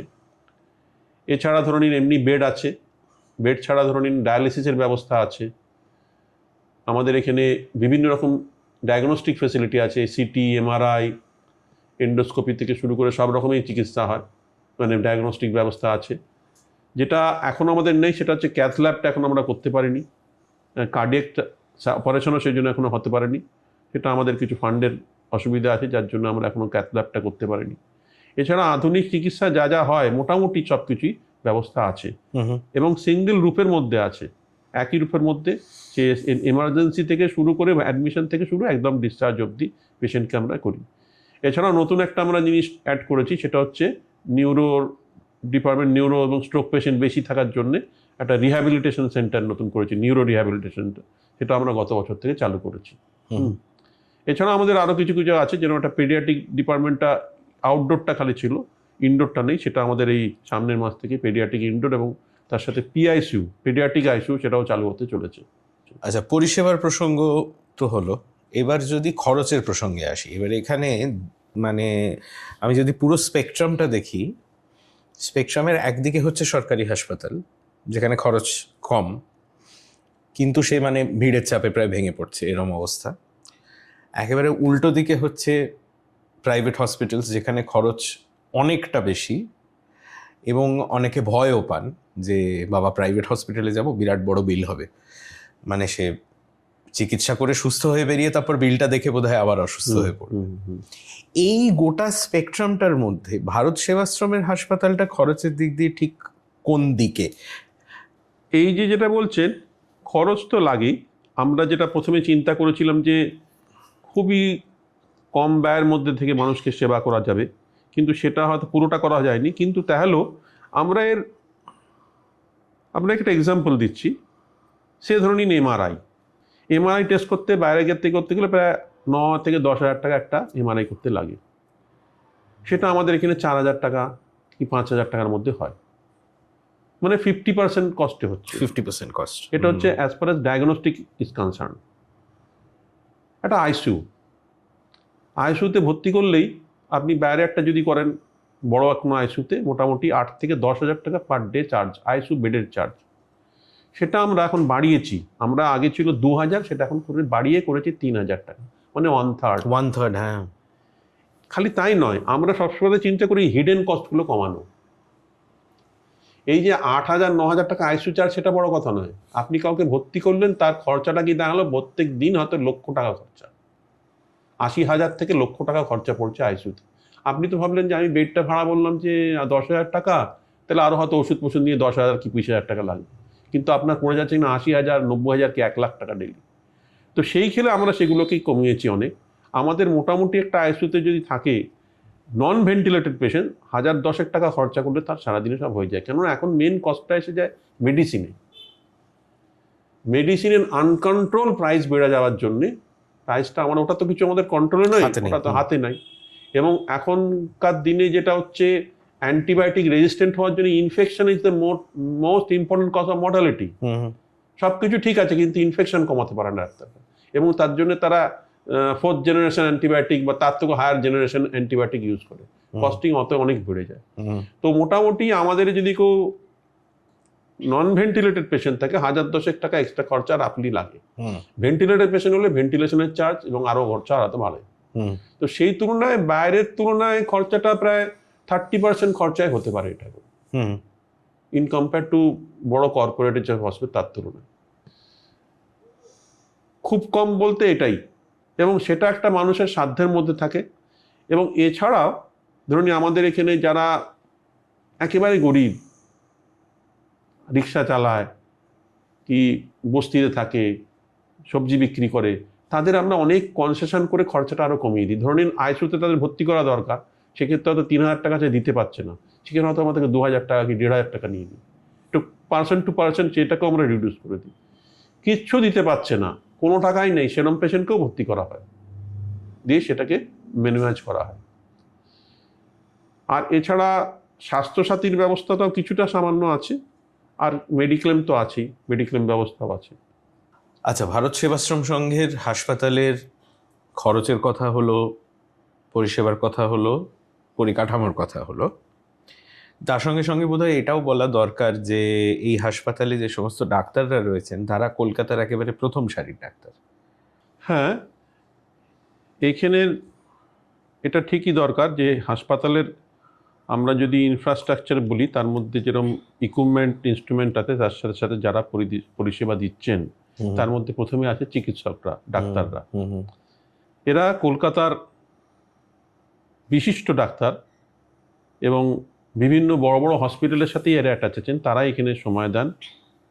এবং এমন ডাক্তার আছে যারা আমরা দেখেছি যে মরা মানুষ বাঁচাচ্ছেন। এই কদিন আগেই, এই কালকেই তার ডিসচার্জ হলো। আমি হসপিটালের নাম বলবো না, সেই হসপিটালে সেই পেশেন্টটি ভর্তি ছিলেন, যে আপনাদেরই এরিয়ায় কাছাকাছি। আমাদের জজ সাহেব বললেন, মহারাজ এই পেশেন্টটি ভালো হচ্ছে না, একে আমার পেশকার ছিল এক সময়, আপনি এই পেশেন্টটাকে পাঠাচ্ছি, একটু দেখবেন। পেশেন্টটা যখন আসে, ভেন্টিলেশনের অবস্থায় নিয়ে আসে, ভেন্টিলেটরে যায়, 13 দিন ওখানে ছিল আইসিইউতে, তারপরে প্রায় দিন 10 এমনি ওয়ার্ডে। কালকেই তার ডিসচার্জ হলো। আমরাও তিনি বলছেন, আমরা ভাবতেই পারি পেশেন্টটা বেঁচে ফিরবে। বয়স প্রায় 74 বছর বয়সের ভদ্রলোক। এটা কৃতিত্ব আমাদের পুরোপুরি ডাক্তারদের। ডাক্তার সুজয় মুখার্জি আছেন, যিনি আমাদের ক্রিটিক্যাল কেয়ার স্পেশালিস্ট, খুবই যত্ন নিয়ে দেখেন এবং মরা মানুষ বাঁচান। যেরকম নিউরোলজির কথা বলছি, নিউরোলজি টিম আমাদের নতুন তৈরি হয়েছে এবং স্ট্রোক ইউনিট তৈরি হয়েছে। তার দায়িত্বে আছেন মেনলি ডাক্তার দীপ দাস, যিনি কিনা সিএমআরআই এবং উডল্যান্ড হসপিটালের সাথে অ্যাসোসিয়েটেড এবং আমাদের সাথেও যুক্ত হয়েছেন। ডক্টর দীপ দাসকে আমরা দেখেছি এই পডকাস্টে। তো এইরকম ডাক্তার অয়ন রায় আছে, অর্থোপেডিক সার্জন। এরকম বিশিষ্ট বেশ কিছু ডাক্তার যারা আছেন বড় বড় হসপিটালের সাথে, তারা এখানে সময় দেন এবং তাদের চিকিৎসার মাধ্যমে এই সব সুন্দরভাবে এই স্বল্প মূল্যেই চিকিৎসা দেওয়াটা আমাদের পক্ষে সম্ভব হচ্ছে। এর সাথে আছে আমাদের যারা 24 ঘন্টার যারা থাকেন, আরএমও যাদের আমরা বলি, রেজিডেন্সিয়াল মেডিকেল অফিসার, সে ইমার্জেন্সি মেডিকেল অফিসার, তাদেরও কিন্তু তারা দিনরাত কাজ করেন। আমার মনে আছে আমাদের একজন ডাক্তার এই যখন করোনার পিরিয়ডে, তখন সকলে ওই পিপি কিট ইত্যাদি পরে করতো। তো খারাপ পেশেন্ট আসছে, ওনার না পিপি কিট আছে না কিছু একটা মাস্কও নাই, ঝাঁপিয়ে পড়তেন পেশেন্টের প্রতি, বলে মহারাজ তো বাঁচবে না, নয়তো বাঁচিয়েছেন সব পেশেন্টকে, দৌড়ে নিয়ে গিয়ে ভেন্টিলেশনে নিজে দিয়ে তাকে রক্ষা করে তাকে বাঁচিয়ে আবার ফেরত দিয়েছেন করোনা পিরিয়ডে, করোনা হয়। তো এরকমভাবে তারা দিনরাত মেহনত করেন, এখনো সেরকম আছেন ডাক্তারবাবু। তো এদের অবদান অতুলনীয় আমাদের হসপিটালের জন্য, এবং তার সাথে সাথে নার্সিং স্টাফ। এই ব্যাপারে একটা প্রশ্ন করি আপনাকে। নার্সিং স্টাফের ক্ষেত্রে আপনি বলছিলেন যে তাদের আপনাদের ইনস্টিটিউটেই ট্রেন করা হয়, এদের শিক্ষার ওপর আপনারা খুব জোর দেন। স্বাভাবিক, কেন ডাক্তাররা তো ঠিক আছে করে, কিন্তু আলটিমেট রুগীটা থাকে কাস্টাডি অফ নার্সের। আপনি যে ভর্তি করেছেন তাকে সকাল বিকেল রাত্রি সবসময় তো নার্সরাই মায়ের মতো দেখে। তাদের কেয়ারটা যদি ঠিক না হয়, তারা যদি ঠিক মতো না রুগীকে সেবা করেন, নার্সের কাজটা হচ্ছে সেবা, আমরা সেবিকা বলি। আবার আমাদের আশ্রমটা হচ্ছে সেবাই আমাদের ধর্ম, সেবাই কর্ম, সেবাশ্রম। এখানে ডবল সেবা দরকার লোকে লাগে, সেই জন্য আমরা সবসময় অ্যাটেনশনটা ওদিকে বেশি দিই নার্সদের তৈরি করার জন্য। তবে হ্যাঁ, এটা ঠিক যে সমস্ত নার্সই আমাদের এখন থেকে ট্রেনিং পেয়ে আসছে না, কিছু বাইরের নার্সও সিনিয়রদের আমাদের নিতে হয়েছে, যারা ডিপার্টমেন্টের ইনচার্জ পোস্টে আছেন। কারণ আমাদের এই নার্সিং স্কুলটা তো মাত্র 10-11 বছর চালু হয়েছে হসপিটালের সাথে সাথে। তো সেটা আমরা সবসময় দিই যাতে ভালো নার্স আমরা তৈরি করতে পারি। আফটার অল এরাই নার্স হসপিটালটাকে রক্ষা করে। একটা হসপিটাল ভালো কি খারাপ ডিপেন্ড করে তার নার্সিং সিস্টেমের উপরে। ডাক্তাররা তো চিকিৎসাটা দেবেন, প্রেসক্রিপশনটা লিখবেন, ডায়াগনোসিস করবেন, দেখবেন, কিন্তু স্যার এক্সিকিউট করার তো হচ্ছেন নার্সটা। আচ্ছা, আর একটা হাসপাতালের ইউনিটের ব্যাপারে কথা বলি। আপনি বললেন নিউরো রিহ্যাবিলিটেশন এর কথা। এটার এই মুহূর্তে ডিমান্ড তো প্রচুর রয়েছে, কিন্তু অপেক্ষাকৃতভাবে সাপ্লাইটা কম। আপনারা কি সেই কথা ভেবেই এই ইউনিটটা চালু করেছে? এটা আমরা করেছি। আমাদের এখানে শুরু হয়েছে নিউরো ডিপার্টমেন্ট বা স্ট্রোক ইউনিট। তো তাতে আমরা দেখছি স্ট্রোক রুগীরা তো ভর্তি হচ্ছেন, তারপর তারা আইসিইউতে থাকছেন কি হসপিটালে থাকছেন, একটা সময় তাদের ডিসচার্জ দেওয়া হচ্ছে, কিন্তু তখন তারা তো পুরোপুরি নিজের পূর্ব জীবনে ফেরোতে পারছেন না। তো তাদের জন্য রিহ্যাবিলিটেশন দরকার লাগে। কেউ হাঁটতে পারে না, কেউ চলতে পারে না, কেউ কথা বলতে পারে না, কেউ গিলতে পারে না, বিভিন্ন রকম রিহ্যাবিলিটেশনের দরকার লাগে। সেজন্য এটা খুবই দরকার ছিল, আমরা সেটা তৈরি করেছি। কয়েক মাস হলো সেটা চার্টও হয়েছে, কয়েক মাস হয়েছে। তবে এই নিয়ে এখনো ওদের মধ্যে যে জাগ্রত করাটা, সেটা এখনো অতটা তৈরি হয়নি। মানুষের খুব দরকার, মানুষ বুঝতে পারে না স্ট্রোকের এই রিহ্যাবিলিটেশনটা কতটা দরকার। ধরে নিন কারোর নিয়ারেস্ট বা ডিয়ারেস্ট কেউ হয়েছে অসুস্থ, তিনি তো তার ভর্তি করে রাখলেন, হাসপাতালে চিকিৎসা করে নিয়ে এলেন, তারপর সুস্থ হলে তাকে বাড়িতে নিয়ে এলেন, কিন্তু তিনি চলতে পারেন না। কিন্তু তিনি তার জন্য তার মা কি বাবা যাই হোক, তার জন্য তো তিনি বসে থাকতে পারেন, তাকে অফিস করতে হচ্ছে, কাজ করতে হচ্ছে। এবার তিনি যদি রিহ্যাবিলিটেশনটা ঠিক পান, তাহলে তিনি তার ব্যক্তিগত পূর্ব জীবনে ফিরে যেতে পারবেন। তিনি হাঁটতে পারবেন, কথা বলতে পারবেন, খেতে পারবেন। এটা খুব তার কাছে, মানে পেশেন্টের জন্য না, পেশেন্টের যারা আত্মীয় আছে, রিলেটিভ আছে, তাদের জন্য খুব মানে রিল্যাক্সিং হয় যে ঠিক হতো, এবং এটা খুব দরকার। এবং এই রিহ্যাবিলিটেশন ইউনিট কলকাতায় খুব কম আছে, হ্যাঁ, খুবই কম ইউনিট আছে। আমরা ওই সাউথ 24 পরগনা প্লাস সাউথ কলকাতার মধ্যে ওরা তৈরি করেছি। আশা করি এটা আরো বেশি আমাদের ইয়ে হবে। এর মধ্যে পাবলিসিটি এখন এর কম, এটা পাবলিসিটি আরো বেশি হওয়া দরকার রিহ্যাবিলিটেশনে। হাসপাতালের ভবিষ্যৎ নিয়ে আপনি কি ভাবছেন? আরো বড়, আরো এক্সপ্যান্ড করবেন না? না, ভবিষ্যৎটা আমাদের প্ল্যানেই 500 বেড ছিল, 300 বেড এখন আছে, আরো 200 বেড তেমনিতেই বাড়তে হবে। আমরা কিছু জায়গাও নিয়ে রেখেছি আশেপাশে, ঠিক উল্টো দিকে কিছু জায়গাও রেখেছি যাতে পরে এক্সপ্যানশন হতে পারে। হাসপাতালের ভবিষ্যৎ দেখুন, আমি একটা কথা বলি, আমি এক্সাম্পল দিয়েই বলছি। রামকৃষ্ণ মিশন সেবা প্রতিষ্ঠান শুরু হয়েছিল 1930 না 32 সালে শিশু মঙ্গল হসপিটাল হিসেবে। খালি প্রসূতি মায়েরা ভর্তি হতো, তার চিকিৎসা হতো, ডেলিভারি হতো। ইনফ্যাক্ট সেটা খুব ছোট একটা ঘর নিয়ে শুরু হয়েছিল। এর মেন প্রকাশে আসে 74 সালে না কত সালে সেবা প্রতিষ্ঠানে এসে আসে, প্রায় 40 বছর পরে। তো এই সময়টা আমরা যেহেতু এই কাজে অভ্যস্ত নই, ভারত সেবাশ্রম সংঘ রিলিফ বলুন, এক্সপার্ট, সব জায়গায় যে কোনো জায়গায় যে কোনো সময় পৌঁছে যাবে। কিন্তু আমরা যেরকম প্রথমে মেডিকেল কাজ শুরু করলাম, তখন অনেকে বললো যে ভারত সেবাশ্রম সংঘ রিলিফ করে সে আবার হাসপাতাল চালাবে, করতে পারবে? এই চিন্তাটা, তা আমাদের এই জিনিসটা ধীরে ধীরে ধীরে ধীরে বিল্ড আপ হচ্ছে, এবং আমি আশা করি ভবিষ্যতে এটা বিরাট রূপ ধারণ করবে, বিরাট রূপ ধারণ করবে। আমি আপনাকে বললাম প্রথমেই যে আমরা যা চিন্তা করেছি তার অনলি 30 কি 35% আমরা করতে পেরেছি এখন অবধি। আমাদের বাকি কাজটা পুরোটাই বাকি আছে। যেরম যেরম ইনফ্রাস্ট্রাকচার ডেভেলপ হবে, যেরম যেরম ডাক্তার নার্সটা এগিয়ে আসবে, আমরা সেভাবে আমাদের পরিষেবা আরো অনেক বেশি বাড়াতে পারবো। স্বাস্থ্য বলতে আমরা এখনো শরীরটাই বুঝি, সেটা চিকিৎসা করার অপেক্ষাকৃতভাবে হয়তো সহজ। স্ক্যান করা হলো, টেস্ট করা হলো, রিপোর্ট এলো। কিন্তু এমন অনেক জিনিসও তো আছে যেগুলো এই টেস্টের রিপোর্টে ধরা পড়ে না।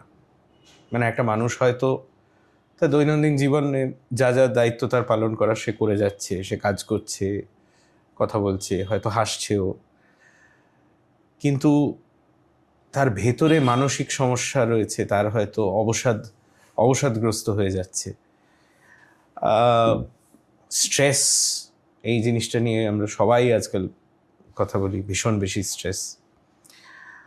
আপনার কি মনে হয় এই যে মানসিক চাপ বা মানসিক সমস্যা, এগুলো এখন বেড়েছে, নাকি এখন এগুলো নিয়ে আলোচনা বেশি হয়, চোখে বেশি পড়ে? অবভিয়াসলি মানসিক চাপ মানুষের এখনো বেড়েছে। তার কারণ হচ্ছে মানুষ নিজে। কেন বলছেন? তার কারণ এই জন্যে মানুষের চাওয়া পাওয়াটা বেড়ে গেছে, রিকোয়ারমেন্টটা বেড়ে গেছে। If you want peace, decrease your necessity. এই নেসেসিটি আর পিস হচ্ছে ইনভার্সলি প্রপোর্শনাল। আগেকার মানুষরা, আপনি আপনারই কথা ভাবুন না, আপনার যারা ঠাকুরদাদা, তার বাবা যারা ছিলেন, সাধারণ খেতেন, মোটা পড়তেন, রিকোয়ারমেন্ট কম ছিল, শান্তভাবে জীবনযাপন করতেন, স্ট্রেস ছিল না বললেই চলে। আগে কি একদম ছিল না? ছিল, কিন্তু অনেক কম ইন কম্পেয়ার টু এখনকার দিনে। এখনকার আবার যুব সম্প্রদায় বা ইয়ং জেনারেশনের মধ্যে স্ট্রেসটা আরো মারাত্মক। এটা করতে হবে, ওটা করতে হবে, এটা পেতে হবে, এত টাকা কামাতেই হবে, এত টাকা ঘরে নিয়ে যেতেই হবে, রাত্রিবেলা জাগা, এই যে সেক্টর 5-এ সারা রাত জেগে কাজ, মানুষকে একদম স্বাস্থ্য থেকে তার দফা রফা করে দিচ্ছে। এই যে হাইপার টেনশন, আমরা ভাবি যে 60 বছরে হাইপার টেনশন অনেক সেফ, 30 বছরে হাইপার টেনশন, হাইপার কোলেস্টেরল, এই সুগার বেশি, তো এই স্ট্রেসের জন্যে। ইনফ্যাক্ট আমার এক সময় সহকর্মী ছিল একটি ছেলে, সে 35 বছর বয়সে হার্ট অ্যাটাক হয়ে মারা যায়। তাদের হাইপার টেনশন বেশি হবে, 30 বছর 32, তাদের হার্ট অ্যাটাকের চান্স বেশি এবং তার মর্টালিটি রেটও বেশি। তো এইসব বেশি আছে। এছাড়া আপনি যেটা একটা বললেন যে এই যে মানসিকভাবে অবসাদগ্রস্ত হওয়া, এর চিকিৎসার দ্বারা হয় না। আমরা দেখেছি হসপিটালে পেশেন্ট ভালো হচ্ছে, হার্ট অ্যাটাক নিয়ে ভর্তি হয়েছে, ধীরে ধীরে ভালো হচ্ছে, এই বয়স 70 কি 72 বছর বয়স, ভালো হচ্ছে, পেশেন্ট আনন্দ হওয়ার কথা, বাড়ির লোকও আসছে না, একদম আসছে দু একজন। যখন বাড়ি ছাড়ার সময় হচ্ছে তার আনন্দ না হয় দুঃখ পাচ্ছেন মনে হচ্ছে। জিজ্ঞেস করছি কি হয়েছে মা, কেন দুঃখ? বলে বাড়িতে তো যাবো, কিন্তু বাড়িতে তো কেউ নাই, ছেলে কাজে চলে যায়, থাকে না, বাইরে থাকে, আমি কি থাকবো গিয়ে। এই যে মানুষের একাকিত্ব, এটা এখন বড় একটা ব্যাপার। এখনকার নিউক্লিয়ার ফ্যামিলি, একান্নবর্তী ভবিতা এখন আর নাই বিভিন্ন কারণের জন্য। মানুষ একা হয়ে গেছে, কার সাথে কথা বলবো, কোথায় যাব, বিশেষ করে যারা এই বার্ধক্য এজের মধ্যে পড়েছে। তো এটা একটা বড় জিনিস। আমরা সেজন্য আমাদের হাসপাতালে সাধারণত রুগীদের কাছে ডেলি প্রত্যেক দিন স্বামীজিরা যান, চিকিৎসার জন্য নয়, তাদের আশ্বস্ত করার জন্য, তাকে মোরালি বুস্ট আপ করার জন্য। প্রত্যেক দিন তার বেডের ধারে যান, মাথায় হাত দেন, এই যে স্পর্শ করেন, টাচ করেন, এতে তাদের অনেক ভালো লাগে। আমাদের এখানে একজন হসপিটালে লোক ভিজিটে এসেছিলেন দিল্লির থেকে, যদি দেখে টেকে পরে আমি যে ওয়ার্ড দেখতে দেখতে একটা জায়গায় গেছেন, পেশেন্টকে দেখছেন, তো পেশেন্টটা আমি বললাম না দিল্লি থেকে এসছেন দেখতে আপনাদের, তো পেশেন্ট আনন্দের চোটে ওই গান করছে, রবীন্দ্রনাথের গান, গান শোনাচ্ছে ওকে। উনি বললেন যে এ তো খুব ভালো হসপিটাল দেখছি মহারাজ, এই পেশেন্টরা সব জায়গায় সব মরজ হয়ে থাকে, এখানে আপনার পেশেন্টটা তো গান গাইছে দেখছি, তার মনের আনন্দ আছে তো মনে, এই মনের আনন্দ আছে মানে এতেই তো অর্ধেক সে ঠিক হবে। যেটা আপনি বললেন না যে এই যেগুলো সিটি এমআরআই চেস্ট, যেগুলো টেস্ট ডায়াগনোস দিয়ে দেখা যায় না, এই ভেতরের জিনিস যেগুলো মানসিক অবসাদ, মানসিক এগুলোর জন্য মানে এখন অ্যাপ্রোচটা চিকিৎসার অবশ্যই সেটা মুখে আমরা পড়াতেও দেখি যে holistic approach, medical, mental, social এবং স্পিরিচুয়াল সব দিক থেকে অ্যাপ্রোচ করে তবে গিয়ে ট্রিটমেন্ট করা হয়। আপনারা মানুষকে সাহায্য করেন, এবার আমি যদি এর উল্টো দিকটা দেখি, যে সাহায্য চাইছে বা যার সাহায্যের প্রয়োজন, অনেক সময় এমন হয় যে কারুর হয়তো সাহায্যের প্রয়োজন কিন্তু তার চাইতে দ্বিধা, কারণ তার মনে হচ্ছে যে তার সমস্যাটা হয়তো খুব একটা বড় সমস্যা নয়। এই যে বলবো না থাক, এই ব্যাপারটা আপনার কি মনে হয় এরকম এই মানসিকতাটার ফলে আরো ক্ষতি হয় পরে? হ্যাঁ, এটা থাকে, কিছু কিছু লোকের মধ্যে এটা থাকে, এই সে কি হয়ে যাওয়া, না চাওয়া, এবং এর থেকে ভেতরে ভেতরে সে গুমড়ে রোগটা আরো বেড়ে যায় এবং সেটা আনকন্ট্রোলে চলে যায় লাস্টে। এটাকে ভাঙার উপায় হচ্ছে একমাত্র তাদের সাথে ইন্টারাকশন করা, কথা বলা এবং ভেঙে দেওয়া। আমাদের কাছে এরকম অনেকে আসে, হয়তো দেখাতে এসছে কাউকে, মেয়েকে দেখাতে এসছে, নিজের রোগটাকে রেখে দিয়েছে, বলে না, আবার দেখাবো কি আবার বলবো, অনেকেরই এটা আছে এবং তাতে ক্ষতি হয় মানুষের। ইনফ্যাক্ট আমি আমার চোখের সামনে দেখেছি, আমার এক খুব ভালো বন্ধু, তার মা ব্রেস্ট ক্যান্সার হয়েছিল। ভদ্রমহিলা নিজে কিন্তু জানতেন যে ওর একটা লাম্প আছে, বহু বছর ধরে জানতেন, কিচ্ছু বলেননি। উনি ফাইনালি গিয়ে যখন বললেন তখন ওর স্কিন ডিসকালারেশন শুরু হয়ে গেছে। স্কিন ডিসকালারেশন মানে একেবারে লাস্ট স্টেজ। এদিকে ব্রেস্ট ক্যান্সার ঠিক সময় ধরা পড়লে আমরা সবাই জানি ইট ইজ সার্ভাইভেবল, কিউরেবল। হ্যাঁ, তো তখন তিনি ছেলেকে বলছেন, তার ছেলে বাইরে চাকরি করে, তো ছেলে অবাক, তুমি এত বছর ধরে জানতে তো আমায় বলনি কেন? তাতে মা বলছে, না তুই বাইরে থাকিস, তোর চিন্তা হবে। ছেলে তখন আরো রেগে গেছে, তো এখন কি আমার কম চিন্তা হচ্ছে বলে তোমার মনে হয়? তো এই জিনিসটা তো একটা সমস্যা তৈরি করে, মানে না বলা। ব্রেস্ট ক্যান্সার এবং সার্ভাইকাল ক্যান্সার, সার্ভিক্সে ক্যান্সার, এই মহিলাদের এই দুটো ক্যান্সার তারা ম্যাক্সিমাম সময়তেই, মানে আমি অনেক শিক্ষিত মহিলাদেরও দেখেছি যারা এক্সপ্রেস করেন না এবং আলটিমেটলি বেশি ভুগতে হয় তাকে এবং তার ফ্যামিলিকে। আচ্ছা স্বামীজি, আমি আপনাকে পরপর কয়েকটা কথা বলছি, তার মধ্যে কয়েকটা কথা হয়তো অস্বস্তিকর হতে পারে, কয়েকটা কথা অন্যায় হতে পারে, তবে সেগুলো নিয়ে আপনি আপনার মতামতটা বলবেন, ঠিক আছে? বিনামূল্যে চিকিৎসা পেলে মানুষ সেটাকে অনেক সময় একটু, যাকে ইংরেজিতে বলে, টেকেন ফর গ্রান্টেড ধরে নেয়। এটা অনেক সমস্যাই ঠিক। বিনামূল্যে বা কম মূল্যে অনেক সময়তে এটা মনে করে। ভক্তি আর চিকিৎসা এই দুটো জিনিসকে আলাদা রাখতে পারলেই ভালো। নিশ্চয়ই, ভক্তি একটা ভাবনা, একটা বিশ্বাস, আর চিকিৎসা একটা ব্যক্তিগত সমস্যা। খাওয়া দাওয়া, ওঠা বসা, সেরকম চিকিৎসা একটা। শুধু সহানুভূতি দিয়ে এত জটিল একটা ব্যবস্থা চালানো সম্ভব নয়। আমাদের হাসপাতালের কথা বুঝতে বলছেন? শুধু সহানুভূতি দিয়ে চালানো ঠিক নয়, এটা ঠিকই, কারণ ইনফ্রাস্ট্রাকচার, সাপোর্ট ইত্যাদি তো লাগবেই, তার সাথে সাথে সহানুভূতিও চাই। খুব বেশি পরিচিতি বা স্বীকৃতি পেলে আসল উদ্দেশ্য দুর্বল হয়ে যায়। ডিপেন্ড করছে, এটা ম্যাক্সিমাম ক্ষেত্রেই হয়, কিন্তু ডিপেন্ড করে যদি তিনি আধ্যাত্মিক মনোভাবাপন্ন হন তাহলে এটা চিন্তা হবে না।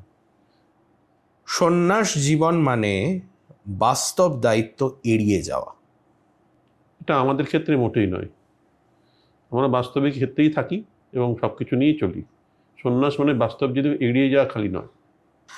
আজকের তরুণদের আধ্যাত্মিকতা নয়, আগে চাকরি দরকার। চিরকালই এটা আজকের বলে খালি নয়। তবে এর সাথে একটা স্পিরিচুয়ালিটি বা আধ্যাত্মিকতারও ব্যাপার থাকে চাকরির সাথেও। একটি ট্রাস্টের হাতে চলা হসপিটাল মানেই ট্রান্সপারেন্সির অভাব। একেবারেই না। আমাদের যে ট্রাস্টের হসপিটাল, এবং আমরা 100% তাদের সমস্ত ট্রান্সপারেন্সি মেনটেন করেই চলি। ওকে। যে কোনো প্রতিষ্ঠান সময়ের সঙ্গে সঙ্গে তার মূল আদর্শ হারায়। ধরে রাখাটা তার নিজের প্রতিষ্ঠানের উপর নির্ভর করে। মূল আদর্শ হারিয়ে গেলে তো প্রতিষ্ঠানই বিলুপ্ত হয়ে যাবে। একেবারেই তাই। Suffering is necessary for inner growth. সবসময় সেটা নয়, সবসময় নয়। আচ্ছা, সাফারিংটা অনেকটা জিনিসটা মানুষকে রিয়েল জিনিসটা থেকে বোঝায়, কিন্তু ইনার গ্রোথটা টোটালি অন্য জিনিস, এবং এই সাফারিং থেকে ইনার গ্রোথ হতে পারে। সবাইকে সমানভাবে সাহায্য করা বাস্তবে সম্ভব নয়। এটা অনেকাংশেই ঠিক। সাহায্য খালি নিজে করলেই হলো না, তো কে কতটা রিসিভ করলো সেটাও জানতে হবে। কিন্তু সেটা তো আপনার হাতে নয়। সেটা আমার হাতে নয়, কিন্তু আমার সাহায্য তো তখনই কার্যকরী হবে যখন সেটা রিসিভ করবে সে। আপনি দুটো স্কুলের ছেলে, একই সমবয়সী, একজনের কাছে পয়সা প্রচুর আছে, একজনের কাছে পয়সা নাই। আপনি একটা স্কলারশিপ দিলেন তাদের, দুজনকে 1000 টাকা করে দিলেন যে তাতে তারা ফার্দার পড়ালেখা করতে পারে। একজন সেটা নিয়ে পড়ালেখাটা করলো, তাতে আপনার সাহায্যটা কাজে লাগলো। আর একজন সেটা নিয়ে পড়ালেখা করলো না, সে অন্য কাজে সেটা ব্যয় করে দিল। আপনি তো সাহায্য দুজনকেই করেছেন 1000 টাকা করে, কিন্তু আপনার অ্যাকচুয়াল কাজটা হলো গিয়ে যে কাজে লাগালো পড়ালেখার জন্য, আর যে লাগালো না সেটা আপনার পয়সাটা বেকার গেল। তো সেই সমান সাহায্য করলেই যে সমানভাবে রিসিভ করছে, তাহলে রিসিভ করার উপর ডিপেন্ড করছে তার সাহায্যটা হবে কি না হবে। ভারত সেবাশ্রম সংঘের তরফ থেকে আজ আমাদের সঙ্গে ছিলেন ব্রহ্মাত্মানন্দজি মহারাজ। স্বামীজি, অনেক ধন্যবাদ, শুধু প্রশ্নের উত্তর দেওয়ার জন্যই নয়, আপনার ভাবনা চিন্তা, আপনার পরিকল্পনা, এইগুলো আমাদের সবাইকার সঙ্গে শেয়ার করার জন্য। আজকের পডকাস্টটা এমন, যেটা হয়তো